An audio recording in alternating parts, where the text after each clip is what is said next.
प्रश्नावली 5.1 का है। चौथा नंबर, निम्नलिखित में से कौन कौन एपी में है? यदि कोई एपी में है तो इसका सर्वांतर ज्ञात कीजिए और इनके 3 पद ज्ञात कीजिए। पहले चेक कर लेना एपी में है या तो नहीं है। यदि सर्वांतर समान होगा चेक करने पर एपी में है, यदि सर्वांतर समान है एपी में नहीं है।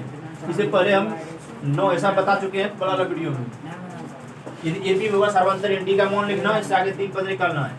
तो 10वां नंबर हिसाब है a × 2a × 3a common 4a कॉमोटेटर। कैसे चेक करेंगे? ये a1 हुआ, ये a2 हुआ, a3 हुआ, a4 हुआ, 4 पद दिया हुआ है। तो a2 में एक वन को घटाएंगे, दूसरा पद में पहला पद को घटाते हैं। 2a में a घटाएंगे कितना बचेगा? a। a3 में a2 घटाएंगे कितना होगा? तो 3 में 2 घटाएंगे a। a4 minus a3 Suraj Kumar. 4 में 3 घटाएंगे कितना बचेगा? a। क्योंकि सर्वांतर समान है इसलिए एपी में है। डी बराबर कितना हो जाएगा? a। ये सब का मान देखो बराबर आया है, एपी में है। डी का मान हो जाएगा 1। पांचवां पद यानी 1 2 3 4 पद दिया हुआ है, पांचवां पद निकालेंगे। तो पांचवां पद बराबर सूत्र होता है a + 4d। ए का मान दिया हुआ a, प्रथम पद बोलते हैं a प्लस 4 गुना डी का मान निकला a। तो a + 4 गुना a तो 4a। 4a + a कितना होगा? 5a।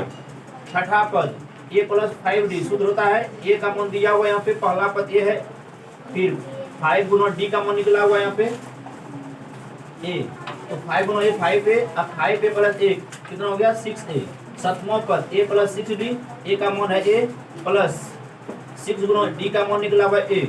तो a + 6 गुना a 6 6 7a।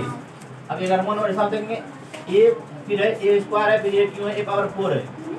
तो उसी प्रकार बनाएंगे। दूसरा पद पहला पद घटाएंगे यानी a2 - a1। a स्क्वायर में यदि a घटाते हैं तो नहीं घटता है, क्योंकि यहाँ पे स्क्वायर है, यहाँ बिना स्क्वायर बुलाए कभी नहीं घटेगा। जब एक ही तरीका से मिलेगा तब घटेगा। यहाँ भी a स्क्वायर होता है, यहाँ भी a स्क्वायर होता है, तब घटेगा। a3 - a2 या a क्यों है? यहाँ a स्क्वायर है, नहीं घटेगा, क्योंकि यहाँ क्यों है? यहाँ पे 2 है, नहीं घट सकता है।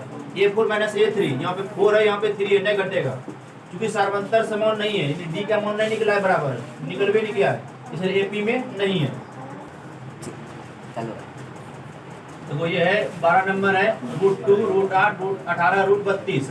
जब ऐसे हम हल करते हैं डायरेक्ट तो हल नहीं होगा और डी का मान बराबर नहीं निकलेगा। तो इसको हम थोड़ा पहले तोड़ के लिखे हैं। जैसे कि ये √2 लिख दिए हैं, √8 को हम 2 लिखे हैं। कैसे लिखे हैं? तो यहाँ देखो 8 है, अब 8 को हम 4 गुना 2 कर सकते हैं रूट के अंदर में, कर दिए। 4 का वर्गमूल कितना निकलता है? 2। जब 4 का वर्गमूल बाहर नहीं हो गया तो ये रूट में नहीं रहेगा, 2 इसको हम लिख सकते हैं। वही लिखे हैं 2√2। जो 18 है तो 18 को हम 9 गुना 2 कर सकते हैं। 9 का वर्गमूल कितना होता है? 3। अब 2 का वर्गमूल नहीं निकलेगा, इसलिए हो गया, उसी में रह गया। तो 3√2। अब है √32 है, मूल्य √32 है, तो इसको हम 16 गुना 2 कर सकते हैं। 16 का वर्गमूल कितना होगा? 4। अब 2 का नहीं निकला तो रूट में रहेगा ही, तो 4√2। इस तरीके हम बदल दिए हैं। तो इसको हल किए हैं a2 - a1, ये हुआ a1 a2 a3 a4। a2 - a1 2√2 में √2 घटाएंगे तो यहाँ पे 2 है, यहाँ पे 1 छिपा हुआ है। √2 लिखते हैं, यहाँ पे 1 छिपा रहता है, 1 लिखते नहीं है। तो कितना बचा? √2 बचा। a3 - a2 3√2 में 2√2 घटाएंगे तो कितना बचेगा? √2। a4 - a3 में क्या है? 4√2 - 3√2 घटाएंगे कितना बचेगा? √2। अब देखेंगे चूंकि सर्वांतर समान है यानी सब का मान बराबर निकला है, √2 √2 √2, इसलिए एपी में है। तो डी का मान कितना आ जाएगा? √2। तो पांचवां पद 1 2 3 4 पद दिया हुआ, पांचवां पद a + 4d। ए का मान कितना है? √2। ए का मान कौन लिखते हैं? ये पहला वाला अक्षर होता है 4 नोट। डी का मान कितना है? √2 निकला हुआ है।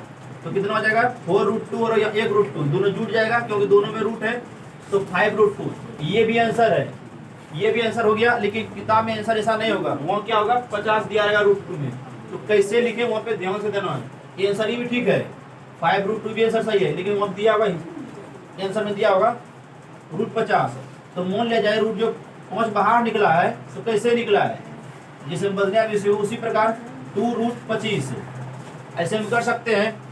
25 का वर्गमूल कितना होगा? 5, इसलिए यहाँ 5 बाहर निकला है, तो 25 दूनी कितना हो जाएगा? 50। ऐसे वहाँ पे आंसर रहेगा। छठा पद a + 5d, a का मान कितना है? √2 + 5 गुना √2 5√2 5√2 1√2 कितना होगा? 6√2। ये भी आंसर होगा, या तो 36 दूनी 72 कर सकते हैं रूट के अंदर में।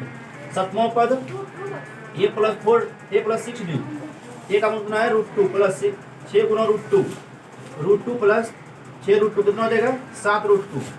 इसको हम कर सकते हैं 98, क्योंकि 49 का वर्ग कितना होता है 7 का, इसलिए बाहर निकला है। यदि इसको हम अंदर में रखेंगे तो 49 लिखाएगा, 49 दूनी 98 हो जाएगा। अब यहाँ पे है 13 नंबर साहब, √3 है, √6 है, √9 है, √12 है। घटाएंगे a2 माइनस a1, √6 में यदि √3 घटाएंगे, √6 में √3 घटाएंगे तो नहीं घटेगा, ठीक है।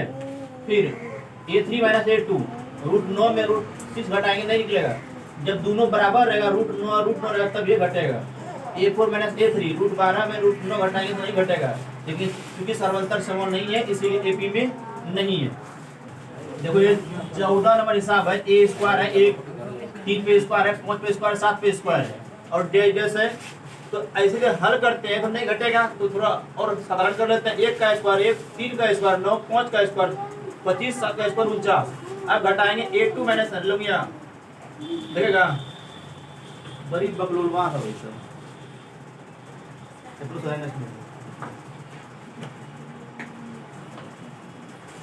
a2 माइनस a1, 9 में घटाएंगे कितना बचेगा 8, a3 माइनस a2, 25 में 9 घटाएंगे कितना बचेगा 16, a4 माइनस a3, 49 में 25 घटाएंगे कितना बचेगा 24। यहाँ 8 यहाँ 16 यहाँ 24, क्योंकि सर्वांतर समान नहीं बराबर नहीं निकला हुआ इसलिए एपी में नहीं है। चलिए एपी में नहीं है तो आगे हल नहीं करना। अब यहाँ हो गया 15 नंबर हिसाब है, 1 का स्क्वायर 5 का स्क्वायर 7 का स्क्वायर 73 है, 7 का स्क्वायर क्यों नहीं है 73 दिया हुआ है, ये 73 है डेल। इसका 1 का स्क्वायर हुआ 1, 5 का स्क्वायर 25, 7 का स्क्वायर 49 और 73। a2 माइनस a1, 25 में घटाएंगे 24 बचेगा, a3 माइनस a2, 49 में 25 घटाएंगे कितना बचेगा 24, a4 माइनस a3, 73 में घटाएंगे 49 बचेगा 24। अब देखा 24 24 24 यानी डी का मान सबका बराबर आया है, क्योंकि सर्वांतर समान है इसलिए पी में है। 5वां पद a प्लस 4d, a का मान निकला 1 प्लस 4 गुना डी का मान है 24, 24 24 96 96 97।